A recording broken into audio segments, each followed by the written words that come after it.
Good morning, good afternoon, and welcome to another episode of Random Trek.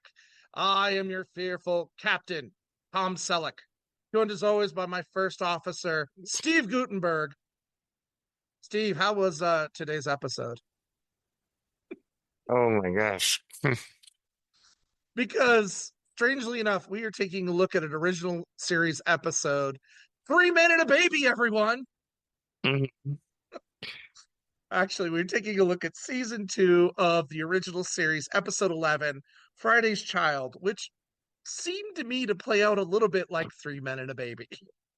Well, since I've never seen Three Men and a Baby, I couldn't say. I see. I took a shot that you were a child of the '80s and knew and had seen Three Men and a Baby, or at Mm. least Three Men and a Little Lady. But yes, this episode, Friday's Child, is an interesting one. It's definitely a quirky comedy in a weird way. What'd you think going into this one? Had you seen this one before? Yes, I had. Mm-hmm. Yes. Okay. It had been a few years, but yeah, I had seen it. I had never seen this one. This was one of the ones I had never seen. Mm. And so going into it, I was really excited, and they're beaming down, and they're on location, and nothing goes bad when they're on location. Mm. And it just went weird and strange in so many ways. And it's not. I'll show my hand. It's not terrible, but man, did it have some tonal issues. Not really It knowing where did to seem to go. shift a bit, yeah. It did, and this is definitely one of those crazier ones. But you know what? It's season two. Season two is a great season. So even something on a little wacky or weird can, be pretty good. So let's get into what happened in this episode, and then we can talk about it.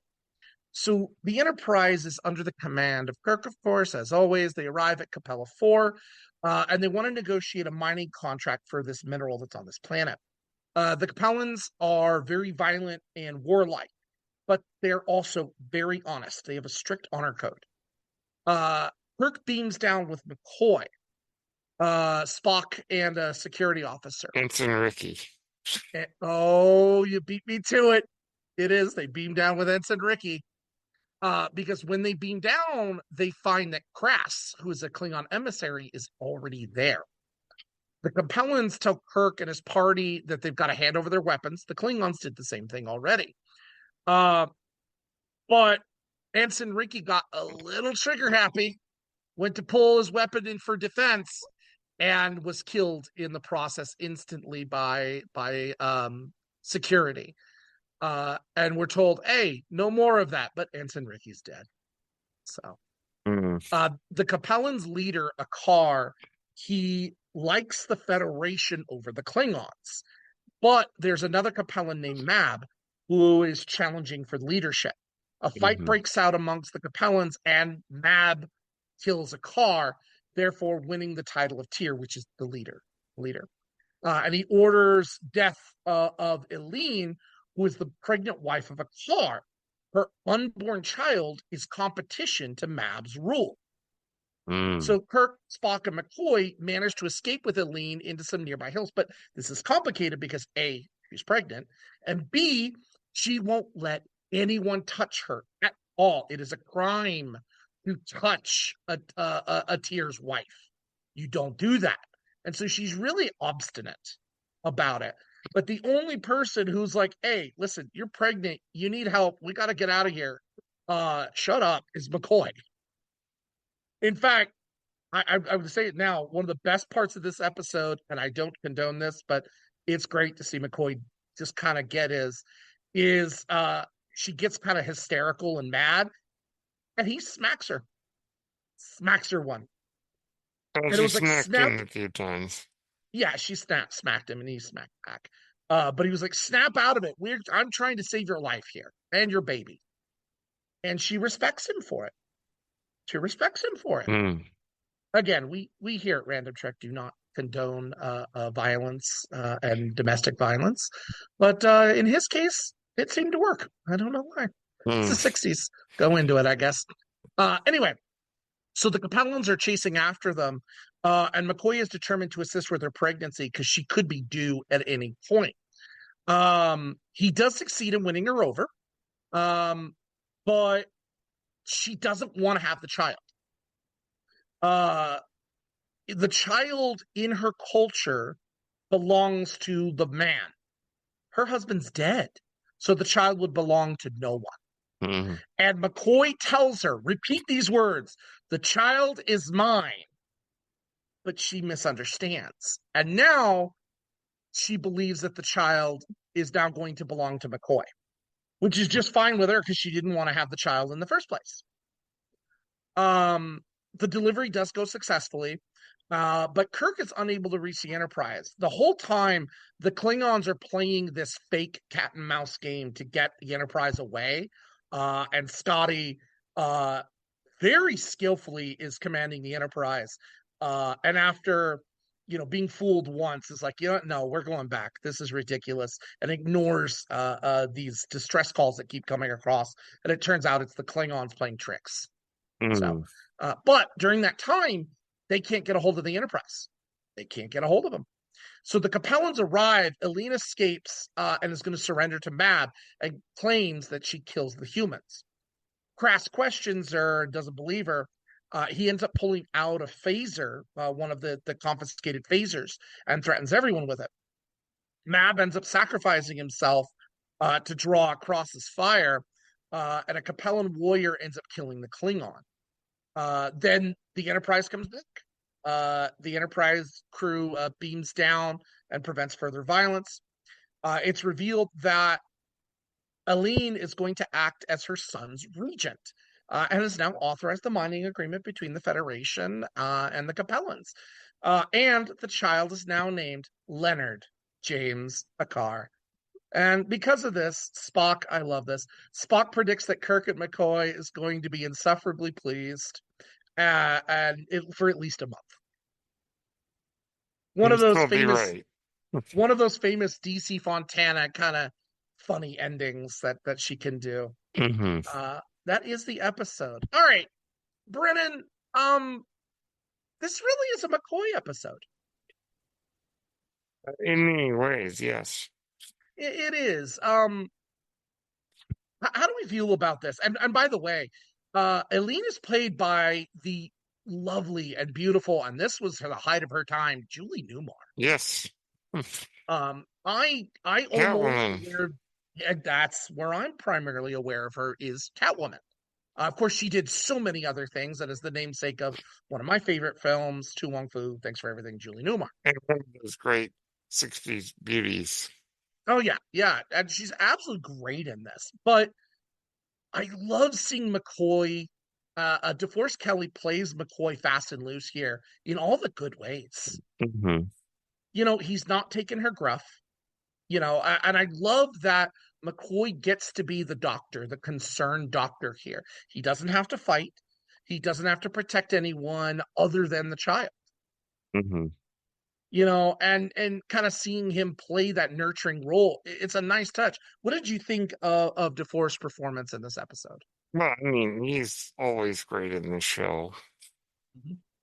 But his interaction with Julie Newmar, those are some good scenes. He has really good chemistry there. Mm-hmm. It was almost very Taming of the Shrew-ish. Yeah. Yeah. A In many little bit of ways. that. Hmm. I absolutely loved it, but I found myself laughing so many times, especially during the child is mine sequence. The child is yours. No, no, no. Say the child is mine. The child is yours. Little bit Abbott and Costello-ish, but I Yes. loved it. But it's so very also indicative of the sexism that does permeate Star Trek from time to time. Unfortunately, yes. This idea, of course, that the women don't mean anything, and the child belongs to the man, and it's all about the man, and what have you. It was a little sad to see that, because we've seen strong women so many Yeah, times. I mean, Star Trek is evolved with the culture. It has evolved. It has evolved, but sometimes watching these episodes, can be a little painful. Even if you take away the lens of 2025, it can still be a little painful to see some of these things. Yeah, I And agree. you know, the Klingons also, I really feel, don't add much here. No, it's not really until we get Michael and Sarah as Kang that things really take off with the Klingons. Now, this episode also reminded me of a Star Wars Clone Wars episode. Mhm. Do you remember early in the first season when Yoda took the troop of clones to the Toydarian planet? That's right. That's right. This really felt a little bit like that It because was demonstrating that the Separatists or the Republic should build a better society. right. And you had the Toydarians who were willing to make deals with the Republic, but you had Dooku and the Separatists there going, "Hey, listen, we could do," and this felt a lot like that. The Klingons playing the Separatist part, Yeah. and Kirk and McCoy and Spock playing the role of the Republic. Yeah. I had to connect it to Star Wars for you, Well, but it very, did feel, very well done. but it did feel that way, and not in a bad way because I also love that episode of that show. Hmm. Um, it becomes fun and wise, and although Kirk and Spock with makeshift bows and arrows, they really do kind of play a back seat to this whole episode. They're defending. Although Kirk does get a good line that I really enjoyed, which was, "You took an oath before you ever joined my ship. Go take care of that baby." Mm. I love that. When we talk about the relationship between Kirk and Spock, Kirk understands or Kirk and McCoy, Kirk and Spock have their own thing, but Kirk and McCoy, he understands that. He gets it. And he knows what his first responsibility is. Yes, His is to the ship and the crew. McCoy's is to preserve life.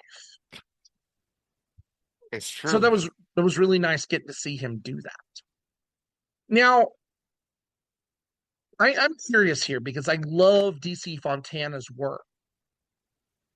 The messages, what kind of messages do you think she was trying to send in here? She does a really good job usually of putting very poignant points into things, into her episodes. I'm curious what you thought as what was she trying to get at? And mind you, it's Friday's Child, which is based on something in of itself. So I'm curious what you think. I didn't really necessarily pick up on a big message here. This felt not so much like a message episode Hmm. as just here's the story. I saw what I saw was for me, um, Eileen, having Eileen, um, she tried to save her child in her own way. Hmm. She abandoned her child. That's true. She ran away. She didn't want the child. But instead of saying, "They're over there," what did she say? "No, I killed them. They're dead." She tried to protect them.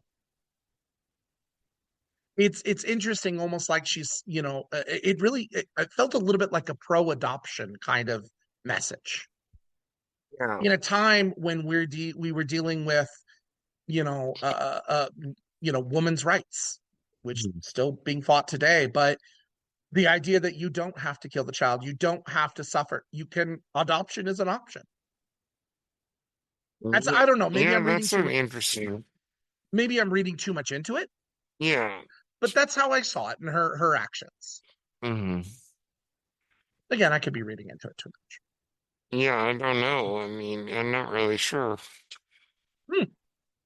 Okay, just a crazy thought when you're watching, a I mean, 1967 television I show. just was watching it going, here's the story. I didn't really think about the message in this one. Um, because I don't know if there was necessarily one. Hmm. Well, I don't know. But it's a unique opportunity to share ideas, and being that women writers still didn't exist as much at the time. Anything DC Fontana did, I've come to really like and appreciate. Yeah. I think in this one it could be also a matter of Eileen lives in this patriarchal society. Hmm. There comes moments in here where she has to stand up for or choose to actually believe in something maybe contrary to that patriarchal system. Hmm. You could certainly argue that. So Could be. hard to say with Yeah, this one. yeah, it is a little difficult, but I don't know. I enjoyed it. Overall, it's a hilarious episode. It Mm, is. It's so funny. And mainly, it's McCoy really getting in those jabs and stuff. And of course Spock and his one zinger at the end. oh, of Love course. it. Um, but yeah, I enjoyed it. I didn't love it, but I found myself actually sitting there and I wasn't bored. The time went really well. I loved seeing Scotty and the crew do their thing. Hmm. Getting to see Scotty really take command. And that's the thing. Scotty's an engineer. We never in the later series get to see the engineer really do some amazing stuff. I can think of one time until Star Trek Picard, I saw Geordi take command. And Mm, that was in the first season. mm. You know, let's see, B'Elanna never took command. Nope. O'Brien was never able to take command. I mean, he was, pretty bad in his own right. But the point is, I've never really seen these engineers just take control and do something. Mm, Scotty, Scotty is just, I'm not taking your growth. I'm not taking this. I don't believe you. I'm going back. I'm taking care of everything. I don't care. mm. I'm going to protect my captain. And I really love that. And I think that goes on later. Who should happen to be at the helm of the ship? Yep. You think Sulu learned it from somewhere? Mm. I think he did. But I love that. So final thoughts on this episode. It's decent. Mhm. It might be worth a watch.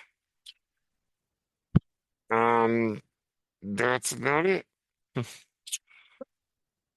I And enjoyed it. Julie Newmar. It's Julie Newmar. Yes. I enjoyed it. I'd actually come back and watch it again, and I may. Um it's enjoyable. Could have been so much worse, but it's not. Mm, So I'm good with that. All right. Well, next week it's movie night here on the ship, and we are continuing our little trek that we tend to do because we are children of the 80s into movies of the 80s mm. with the science fiction classic, the Ron Howard classic, Cocoon. Yes, which I have not seen. He has never seen Cocoon. I'm really excited. We'll see if Hmm. we have a guest. I don't know if we have a guest, but we'll find out if we do. I've seen it once or twice. I think growing up I saw Cocoon 2 more. But we'll see what happens. It'll be good. The week after that, we go to the next generation. Oh boy. All right, let's see what the randomizer is Oh going to boy. give us. Wheel of Morality, turn, turn, turn. All right, I think you'll appreciate this one. Mm. Season 3, episode 15, Yesterday's Enterprise. Okay. Even more than appreciate that one. That's a good one, considering we just talked about Rachel Garrett. Oh my gosh, yeah, this one's a classic. Yeah, maybe you know what? Maybe we'll find a guest for that one. See. See, that's a good one. That's a Oh, classic it's a one. good one. Oh, I love this episode. Talk about Yes. timey-wimey and stuff. This is so good. So good. Hmm. And it makes me actually like Christopher McDonald. Hey, He I always like plays a him. he always plays a jerk kind of character. He's Well, not in this yeah. one. So not in this one. I mean, That's you kind know, of if you're going bizarre. for Happy Gilmore, then yes, but And soon to be Happy Gilmore too. oh no. You didn't know they were doing Happy Gilmore too? No, I didn't know that. Netflix is doing Happy Gilmore too with Adam Uh-oh. Sandler and McDonald. Yep. Oh boy. I can't wait. I love Happy Gilmore. It just It'll, Richard Kiel won't be back. That's too bad. yeah, I'm kind of sad about that. Because he I'm was about great in that. the original one. Yeah, absolutely. Maybe, we won't get Chubbs either. Well, he was dead, but Oh, no Chubbs. In the movie, yeah, he died, fell out the window. yeah, Anyway, unfortunately. wow, this went dark fast. Okay. Yes. All right. Yesterday's Enterprise in 2 weeks. Brennan, where can the people find you? You can find me on Blue Sky at Brenmar, BRENMAR .bsky.social. You could still find me on X at Brennan Mystical and YouTube at Page Turners They Were Not. And you can find me on Twitch and Twitter at CIngle1984. As always, we end every episode. Live long and prosper. Peace and long life.